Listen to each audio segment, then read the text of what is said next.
Assalamualaikum. Ahlan wa sahlan anak-anakku semuanya kelas 10 SMA Muhammadiyah PK Surakarta.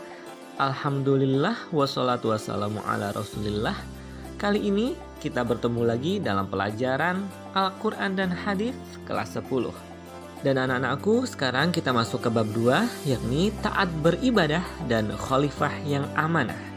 Bersama Ustadz Setiawan Purwanto, mari kita buka pertemuan kita dengan bacaan basmalah.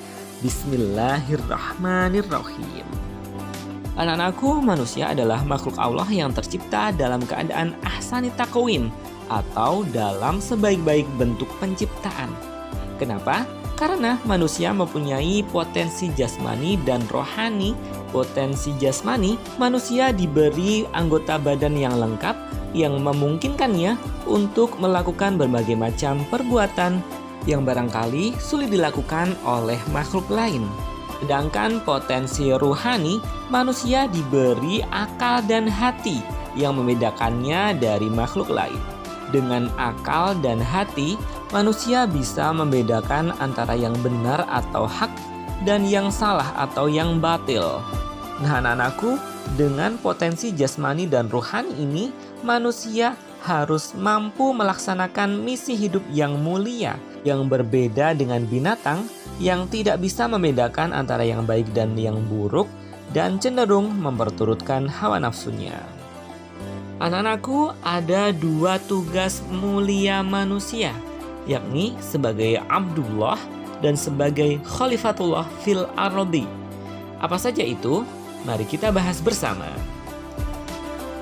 Manusia sebagai Abdullah. Baik anak-anakku, maksud dari Abdullah adalah hamba Allah, yakni manusia adalah makhluk Allah yang memiliki kewajiban untuk melaksanakan semua perintah Allah dan menjauhi segala larangan Allah.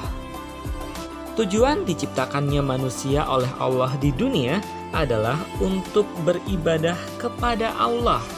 Jadi sebagai Abdullah, manusia harus bisa menempatkan diri sebagai hamba Allah yang menaatinya dan mengabdi kepadanya selalu. Mari anak-anakku, kita pelajari ayat-ayat dan hadis berikut ini. Surat Al-Dzariyat ayat 56. Wa ma khalaqatul jinna wal insa illa liya'budun. Artinya, aku Allah tidak menciptakan jin dan manusia, melainkan agar mereka beribadah kepadaku Allah. Anak-anakku, ayat ini menunjukkan bahwa tujuan utama diciptakannya jin dan manusia tidak lain adalah untuk menyembah kepada Allah Sang Maha Pencipta. Ibadah kepada Allah yang benar adalah mengesahkan Allah dan sepenuh hati meyakini bahwa Allah lah Sang Maha Pencipta dan Maha Kuasa mengatur dunia seisinya.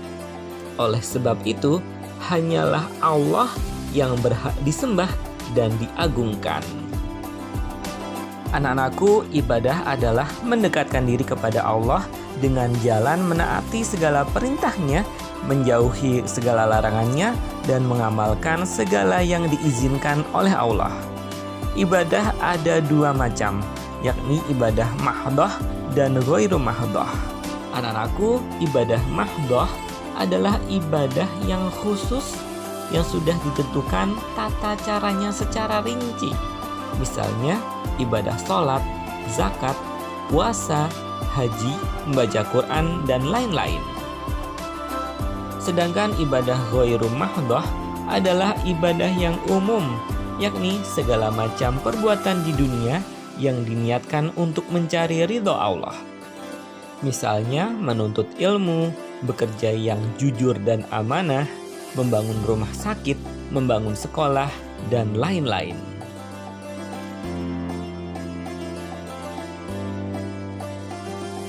Selanjutnya kita pelajari hadis berikut. Man laqiyallahu la yusriku bihi syai'an dakhalal jannah. Wa man laqiyahu yusriku bihi syai'an dakhalan nar.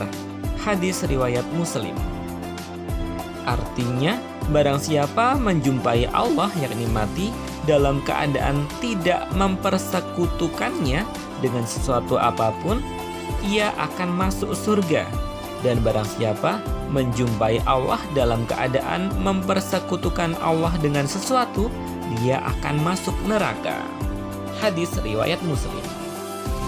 Anak-anakku, hadis ini menunjukkan bahwa manusia sebagai Abdullah atau hamba Allah, dia wajib bertauhid kepada Allah, yakni selalu mengesakannya.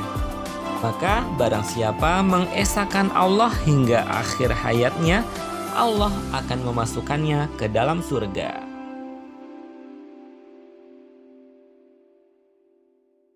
Dan anak-anakku, perhatikan hadis berikut. Ikhtanim khamsan qabla khamsin. Manfaatkanlah 5 perkara sebelum datangnya 5 perkara. Syababaka qabla haramika, yakni waktu mudamu sebelum datang waktu tuamu. Wasihataka qabla saqamika, dan waktu sehatmu sebelum waktu sakitmu. Wa ghinaaka qabla faqrika, dan masa kayamu sebelum masa fakirmu.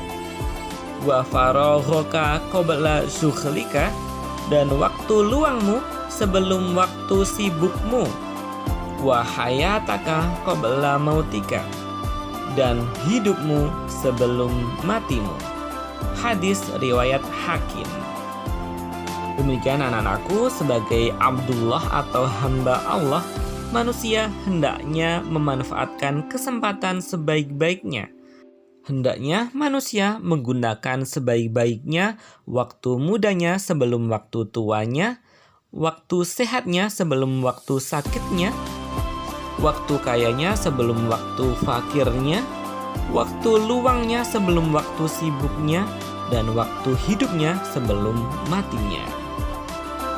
Manusia menggunakan kesempatan itu sebaik-baiknya hanya untuk mencari ridho Allah.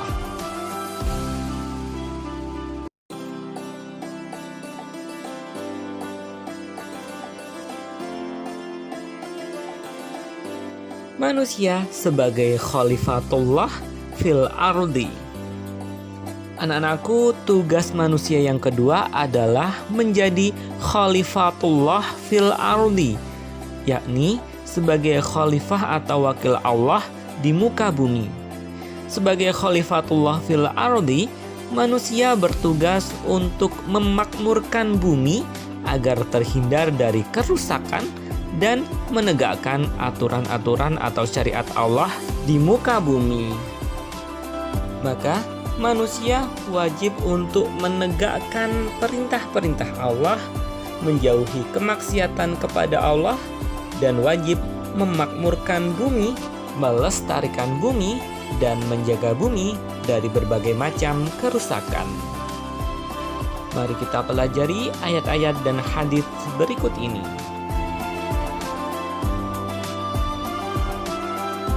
Surat Al-Baqarah ayat 30. Wa idz qala rabbuka lil malaikati inni ja'ilun fil ardi khalifah. Qalu ataj'alu fiha man yufsidu fiha wa yasfikud dima' wa nahnu nusabbihu bihamdi wa nuqaddisu lak. Qala inni a'lamu ma la ta'lamun. Artinya, dan ingatlah ketika Tuhanmu berfirman kepada para malaikat, Aku hendak menjadikan khalifah di bumi. Mereka berkata, apakah engkau hendak menjadikan orang yang merusak dan menumpahkan darah di sana, sedangkan kami bertasbih memujimu dan menyucikan namamu? Dia berfirman, sungguh aku mengetahui apa yang tidak kamu ketahui. Surat Al-Baqarah ayat 30.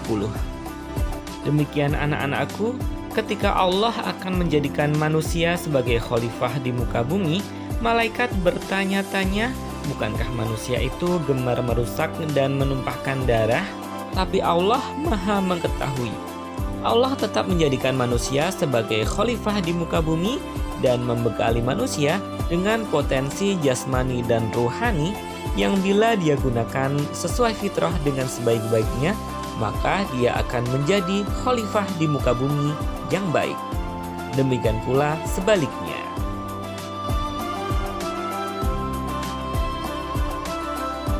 Dan anak-anakku, perhatikan hadis berikut ini.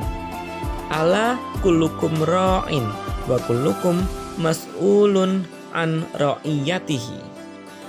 Artinya, kalian semua adalah pemimpin dan kalian akan dimintai pertanggungjawaban atas apa yang dia pimpin.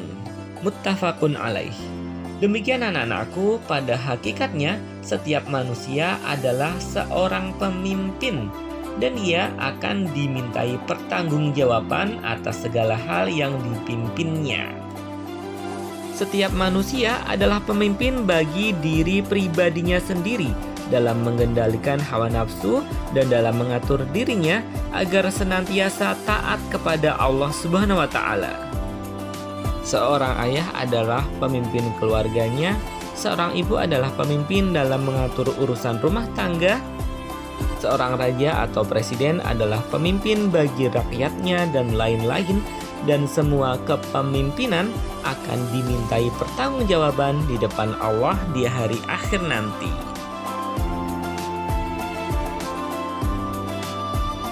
Anak-anakku, perhatikan surat An-Nahl ayat 78. Wallahu akhrajakum min butuni ummahatikum la ta'lamuna syai'aw wa ja'ala lakumus sam'a wal absara wal af'idata la'allakum tashkurun. Artinya, dan Allah mengeluarkan kamu dari perut ibumu dalam keadaan tidak mengetahui sesuatu pun, dan Dia memberimu pendengaran, penglihatan, dan hati nurani agar kamu bersyukur. Demikian anak-anakku, ketika lahir kita semuanya manusia dalam keadaan sangat lemah dan tidak tahu apa-apa. Kemudian dengan kasih sayang Allah mengaruniai manusia pendengaran, penglihatan, dan hati nurani agar manusia itu mau bersyukur. Anakku, bekal utama manusia di dunia adalah pendengaran, penglihatan, dan hati nurani yang dengannya dia bisa beraktivitas, mengembangkan ilmu pengetahuan, dan juga bisa membedakan antara yang baik dan buruk, antara yang benar dan salah, dan antara ketauhidan dan kesyirikan. Maka hendaknya manusia itu bersyukur kepada Allah. Wujud syukur adalah dengan menjadi hamba Allah, yakni beribadah kepada Allah dengan melaksanakan perintahnya dan menjauhi larangannya. Serta hendaknya manusia itu melaksanakan tugasnya sebagai khalifah di muka bumi, yakni dengan cara memakmurkan bumi, melestarikannya, tidak merusaknya, dan menegakkan aturan-aturan Allah di atas muka bumi ini. Demikian, terima kasih. Alhamdulillah. Wassalamualaikum warahmatullahi wabarakatuh.